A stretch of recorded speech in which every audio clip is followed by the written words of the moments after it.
নমস্কার, কেমন আছেন সবাই? চলে এলাম আবার এক রান্না নিয়ে। আর আজকে আপনাদেরকে করে দেখাবো সম্পূর্ণ নতুন ধরনের এক রান্না। আর আপনারা হয়তো ভাবছেন এই ফুচকা দিয়ে কি আবার হবে, ফুচকা আর এই ডিম দিয়ে, কিন্তু আজকে রান্নাটা এই ফুচকা আর ডিম দিয়েই তৈরি হবে। আর তার জন্য আমার লাগবে, আমি ফুচকাগুলোকে ভেজে নিয়েছি এইভাবে। দুটো ডিম নিয়েছি, দুটো ডিমের মধ্যে আমি নুন, লঙ্কা কুচি আর পেঁয়াজ কুচি দিয়ে দিয়েছি। আর রান্নাটা করার জন্য আমার লাগবে টমেটো কুচি, পেঁয়াজ কুচি, রসুন বাটা, আদা বাটা, কাঁচা লঙ্কা কুচি। চলুন এবার রান্নাটা করে দেখানো যাক। ডিমটাকে প্রথমে আমি একটু ফেটিয়ে নেব। ডিমটাকে ফেটিয়ে নিয়েছি। আর আমি এই যে প্রত্যেকটা ফুচকা ভেজে নিয়েছি, ফুচকাগুলোকে আমি একটু একটু করে ফাটিয়ে নেব এইভাবে।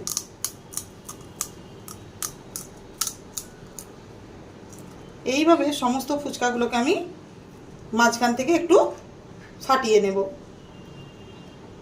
সমস্ত ফুচকাগুলোকে দেখুন মাঝখান থেকে ফাটিয়ে নিয়েছি। এবার এর মধ্যে এক এক করে এই যে ডিমটা ফেটিয়ে রেখেছিলাম, এই ডিমগুলো এর মধ্যে দিয়ে দেব এইভাবে।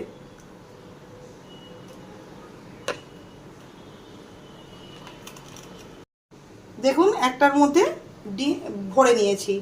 এইভাবে সমস্ত ফুচকাগুলোর মধ্যেই আমি এক এক করে সব ভরে নেব। সমস্ত ডিমগুলোকে ফুচকার মধ্যে দিয়ে আমি স্টিম করতে বস করিয়ে দিয়েছি। এবার ওপর থেকে একটা ঢাকা দিয়ে দেব। ডিমটা স্টিম হতে থাক।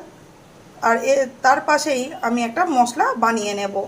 তেল দিয়ে দিয়েছি, তেল গরম হয়ে গিয়েছে। এবার এর মধ্যে দিয়ে দেবো পেঁয়াজ, কুচনো পেঁয়াজটা আমি দিয়ে দেব। সাথে দিয়ে দেব কাঁচা লঙ্কা কুচি। এবার এটাকে ভালো করে আমি ভাজবো। পেঁয়াজ লঙ্কাটাকে ভালো করে ভেজে নিতে হবে। এবার এর মধ্যে দিয়ে দেব রসুন বাটা।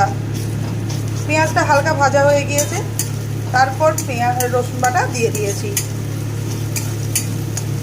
রসুনটাকে দিয়ে ভালো করে পেঁয়াজের সাথে ভেজে নেব, যাতে রসুনের কাঁচা গন্ধটা চলে যায়। রসুন ভাজা ভাজা হয়ে গিয়েছে, দিয়ে দেব আদা বাটা। আদাটাকে দিয়ে আবারও ভালো করে ভেজে নেব।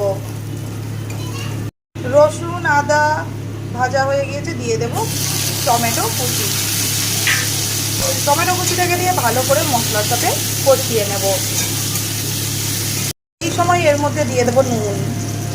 নুনটাকে দিয়ে ভালো করে টমেটোটাকে কষিয়ে নেব। একই সাথে দিয়ে দেবো হলুদ গুঁড়ো, দিয়ে দেবো কাশ্মীরি রেড চিলি পাউডার। যেহেতু কাঁচা লঙ্কা দিয়েছি ওই জন্যে আমি গুঁড়ো লঙ্কা দিলাম না, তার বদলে আমি কাশ্মীরি রেড চিলি পাউডারটা দিচ্ছি, যাতে কালারটা ভালো হয় আর ঝালটাও কম লাগবে। ঝালটা আপনারা আপনাদের প্রয়োজন মতো কম বেশি করে নিতে পারেন। এবার ভালো করে মশলাটাকে কষিয়ে নেব। মশলা কষিয়ে নিয়েছি। এবার এর মধ্যে দিয়ে দেব আগে থেকে স্টিম করা সেই ফুচকা ডিমগুলো। ডিমগুলো স্টিম করতে এই রকম হয়ে গিয়েছে। এবার সমস্ত এই ডিমগুলোকে এক এক করে মশলার মধ্যে দিয়ে দেব।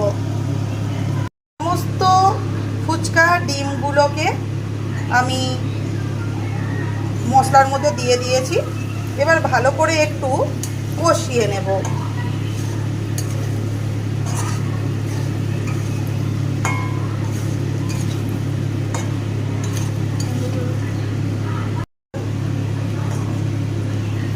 ফুচকা ডিমগুলো কত সুন্দর লেগেছে দেখতে। সমস্ত স্টিম করা ফুচকা ডিমগুলোকে আমি মশলার সঙ্গে কষিয়ে নিয়েছি। এবার এর মধ্যে একটু আমি অল্প করে দিয়ে দেব জল। জল দিয়ে দিয়েছি। আর আমি এখানে উষ্ণ গরম জল ব্যবহার করেছি, আপনারাও একটু উষ্ণ গরম জল ব্যবহার করবেন। দেখুন সমস্ত ডিমগুলোকে, ফুচকা ডিমগুলোকে আমি দিয়ে দিয়েছি।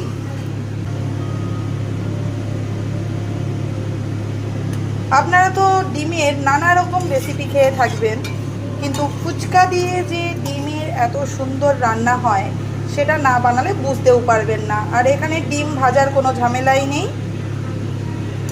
ফুচকা কিনে এনে ভেজে নিয়ে তার মধ্যে ডিম দিয়ে স্টিম করে নিলেই তৈরি হয়ে যাবে ফুচকা ডিম। এবার এটাকে গামাখা গামাখা করে নেব। ঢাকা খুলে নিয়েছি। ফুচকা ডিমের কারি একদম রেডি। এবার এটাকে আমি নামিয়ে নেব।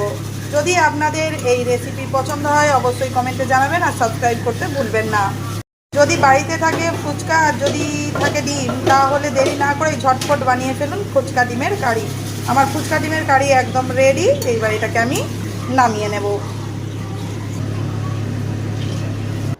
ফুচকা ডিমের কারি একদম রেডি, নামিয়ে নিয়েছি। কত সুন্দর লেগেছে দেখতে, দেখুন।